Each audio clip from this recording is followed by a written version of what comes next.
Narasi ini tidak membicarakan Tuhan. Narasi ini tidak membicarakan benar salah kitab suci. Tidak membicarakan surga, neraka, atau siapa nabi terakhir. Karena semua itu ranah teologi, dan saya bukan ahli teologi. Saya hanya penonton film absurd berjudul The Gods Must Be Crazy, yang kebetulan punya mata dan melihat kemiripan yang menggelikan antara botol Coca-Cola di padang pasir Kalahari dengan cara kita memperlakukan apa yang disebut wahyu langit.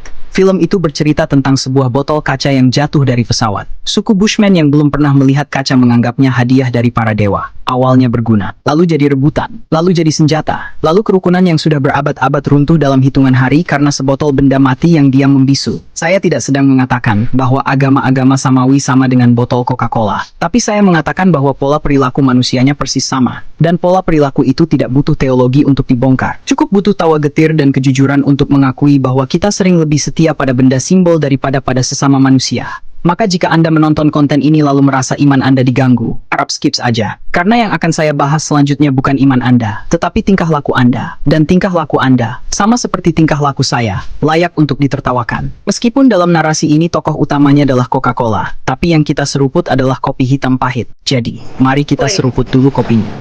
Ngopi lah, ngopi.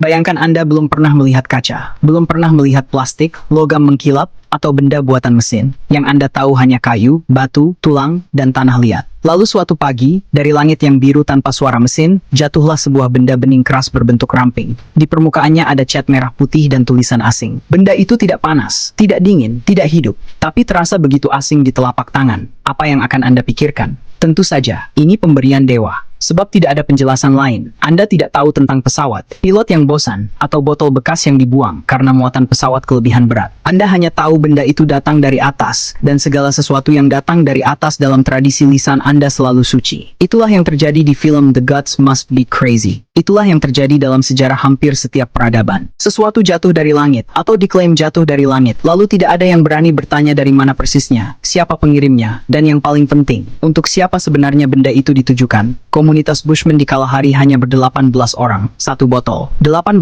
pasang mata yang memandangnya dengan campuran takut dan kagum. Dalam beberapa hari, botol itu menemukan fungsi-fungsi ajaib. Bisa menggiling biji lebih halus dari batu, bisa membuka kulit kacang tanpa meremukkan isinya, bisa menyimpan air saat berburu di padang pasir. Indah, berguna, berkat dari langit. Tapi tidak ada yang bertanya, apakah botol ini untuk semua? Apakah para dewa mengirimkannya untuk 18 orang sekaligus? Atau hanya untuk satu orang? Atau mungkin botol ini sebenarnya bukan hadiah, melainkan barang buangan yang sampahnya kebetulan mendarat di halaman rumah mereka? Tidak ada yang bertanya. Karena ketika sesuatu itu sudah disakralkan, pertanyaan-pertanyaan dasar itu dianggap tidak sopan. Yang sopan adalah menerima, memuja, dan kemudian, entah bagaimana, berkelahi.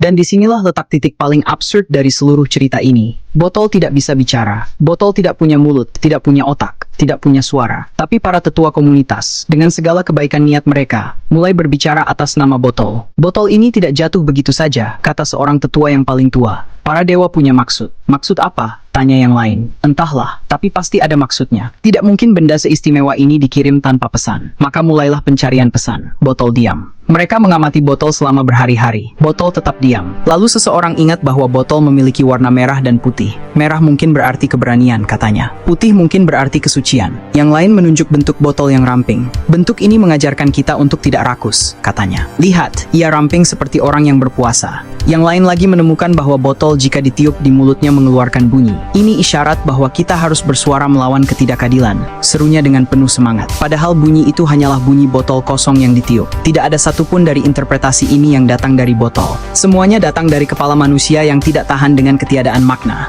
Manusia butuh makna, dan ketika makna tidak datang dari langit, manusia akan membuatnya dari langit-langit mulutnya sendiri. Masalahnya, interpretasi yang dibuat-buat ini kemudian dianggap sama sucinya dengan benda itu sendiri, bahkan lebih suci. Karena botol bisa pecah, tapi interpretasi, jika diulang cukup sering, akan mengeras menjadi kebenaran yang tak tersentuh. Maka jadilah komunitas Bushmen yang damai itu terpecah menjadi sekte-sekte mini. Sekte merah putih yang percaya bahwa warna adalah kode moral. Sekte puasa bentuk yang berpuasa setiap kali bulan purnama karena botol dianggap mengajarkan kerampingan. Sekte peniup botol yang mengadakan ritual meniup mulut botol setiap subuh karena itu adalah suara para dewa. Mereka tidak lagi bertengkar soal giliran memegang botol. Mereka sekarang bertengkar soal tafsir. Dan pertengkaran tafsir selalu lebih sengit daripada pertengkaran benda. karena benda bisa dibagi, tapi klaim kebenaran tidak bisa. Kalian salah, teriak sekte merah putih kepada sekte peniup botol. Para dewa tidak pernah menyuruh meniup.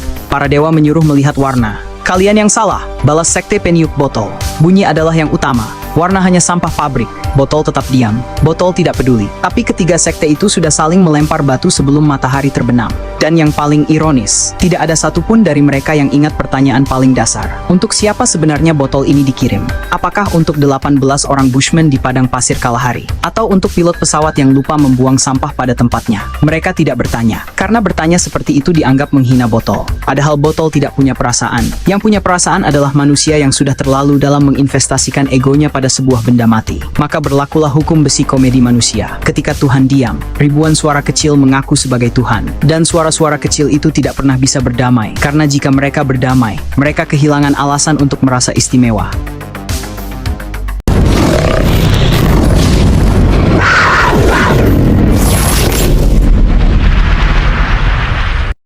Narasi Sudrun secara retoris sangat kuat, puitis, satiris, dan sengaja dibangun untuk mengguncang cara orang memandang agama, bukan lewat bantahan teologi, tetapi lewat analogi budaya dan psikologi manusia. Secara sederhana, narasi Sudrun mengatakan, masalah utama bukan wahyu atau Tuhan, melainkan manusia yang menafsirkan simbol suci lalu bertengkar atas tafsirnya.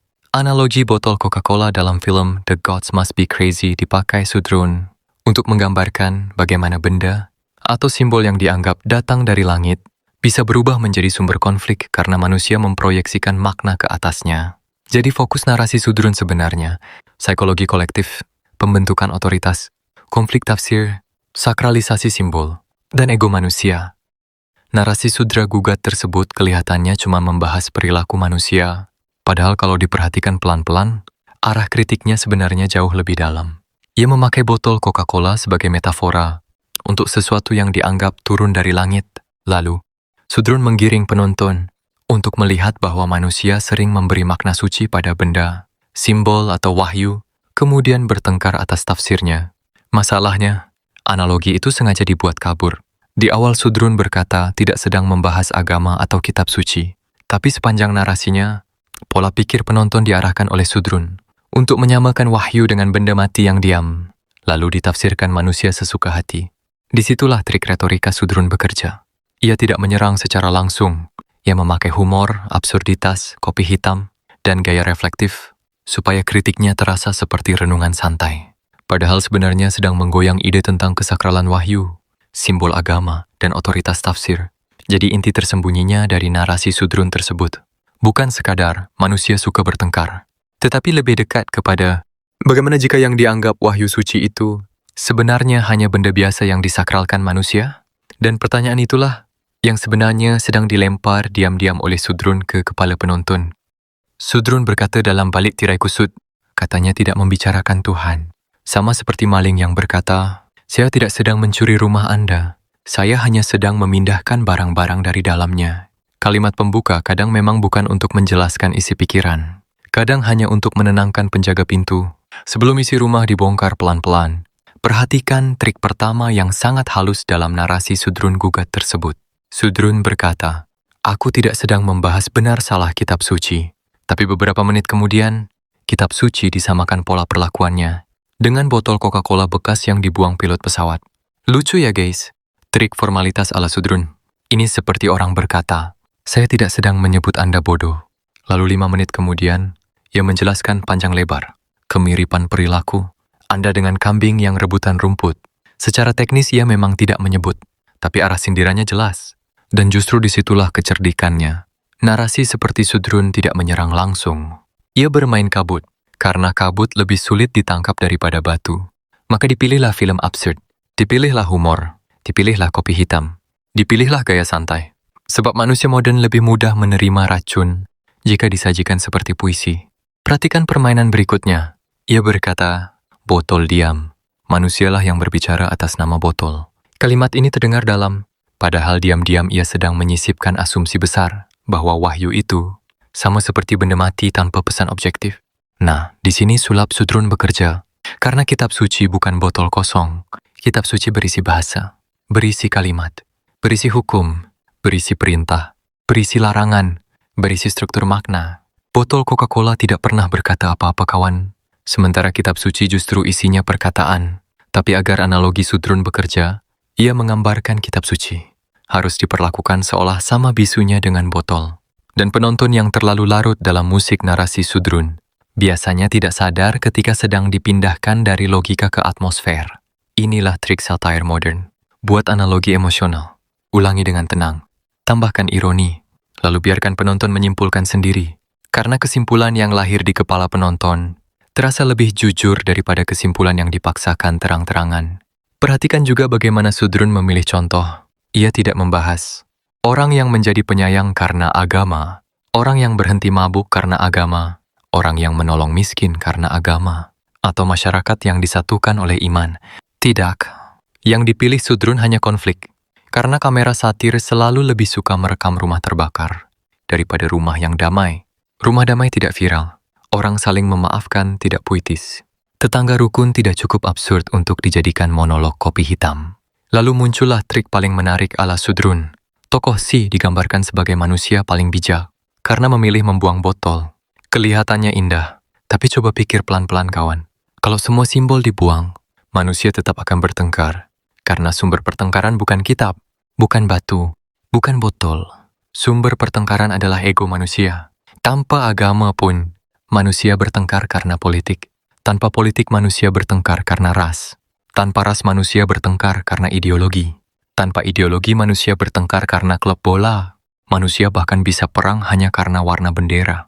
Maka, menyalahkan wahyu atas konflik manusia kadang seperti menyalahkan cermin karena wajah kita kusut. Dan yang paling ironis, narasi Sudrun sebenarnya sedang melakukan hal yang sama dengan yang ia kritik. Ia menertawakan orang yang mencari makna dari langit, sambil diam-diam menawarkan makna baru, bahwa semua perebutan kebenaran hanyalah komedi manusia. Lihat kawan, padahal Sudrun juga sedang membuat tafsir. Ia juga sedang berkhotbah. Hanya saja mimbarnya bukan masjid atau gereja. Mimbarnya adalah sinisme. Dan sinisme modern punya kelebihan besar. Ia bisa menyerang semua hal, sambil pura-pura tidak memihak apapun. Karena kalimat, saya hanya mengamati, sering menjadi topeng paling aman untuk orang yang sebenarnya sedang menggiring kesimpulan. Maka hati-hatilah pada narasi yang terlalu bangga mengaku netral. Kadang yang paling keras menggugat dogma, diam-diam sedang membangun dogma baru. Dogma bahwa semua keyakinan hanyalah botol kosong. Padahal bahkan kalimat itu sendiri adalah keyakinan. Dan lucunya, ia juga sedang meniup botolnya sendiri. Sekian dulu, ngopi sana, biar tidak ngaco kawan. Kadang manusia terlalu sibuk membongkar langit orang lain, sampai lupa memeriksa atap rumah pikirannya sendiri. Dan satu hal lagi yang menurut saya menarik, kalau benar narasi Sudrun hanya sedang membahas perilaku manusia, kenapa metafora yang dipilih justru benda yang diklaim datang dari langit, lalu disakralkan manusia? Karena disitulah arah sindirannya mulai kelihatan. Dan saya rasa banyak orang juga menangkap aroma yang sama, bahwa ini bukan cuma sedang bicara botol Coca-Cola, tapi sedang menyentil simbol-simbol suci yang diyakini turun dari langit, termasuk batu Hajar Aswad. Padahal ada perbedaan yang sengaja dikaburkan. Umat Islam tidak pernah menyembah Hajar Aswad. Batu itu bukan Tuhan, bukan pemberi keselamatan, bukan sumber wahyu. Ia hanya simbol sejarah dalam ibadah. Bahkan dalam riwayat terkenal, pernah berkata kepada Hajar Aswad, "Aku tahu engkau hanyalah batu, tidak bisa memberi manfaat dan tidak bisa memberi mudarat." Kalimat itu penting dicatat dan diingat, karena sejak awal, Islam justru memutus ide bahwa batu punya kekuatan ilahi. Jadi ketika ada narasi yang mencoba menyamakan simbol ibadah dengan pemujaan benda mati, sebenarnya yang terjadi adalah penyederhanaan yang licik. Ia mengambil permukaan ritual, lalu mengabaikan fondasi keyakinannya. Dan memang begitulah cara satire bekerja. Ia tidak selalu menyerang dengan data, kadang cukup dengan asosiasi. Cukup buat penonton berkata, oh iya ya, mirip juga. Padahal dua hal yang terlihat mirip belum tentu sama. Orang mencium foto ibunya bukan karena menyembah kertas foto. Orang mencium bendera bukan karena menyembah kain. Dan umat Islam mencium Hajar Aswad bukan karena menyembah batu, tapi karena manusia memang punya bahasa simbolik dalam mengekspresikan cinta, sejarah, dan penghormatan. Masalahnya, di zaman sekarang sinisme ala Sudrun sering dianggap lebih cerdas daripada memahami sesuatu secara utuh. Maka semua simbol ditertawakan, semua keyakinan dicurigai, semua kesakralan dianggap ilusi. Padahal manusia yang kehilangan semua simbol belum tentu jadi bijak. Kadang justru jadi kosong. Dan manusia yang kosong biasanya akan membuat agama baru, bernama ego dirinya sendiri. Maka sebelum kita sibuk menertawakan langit orang lain, mungkin lebih baik kita bertanya dulu, apakah kita benar-benar sedang mencari kebenaran, atau cuma menikmati rasa superior, karena berhasil membuat sesuatu yang suci terlihat absurd.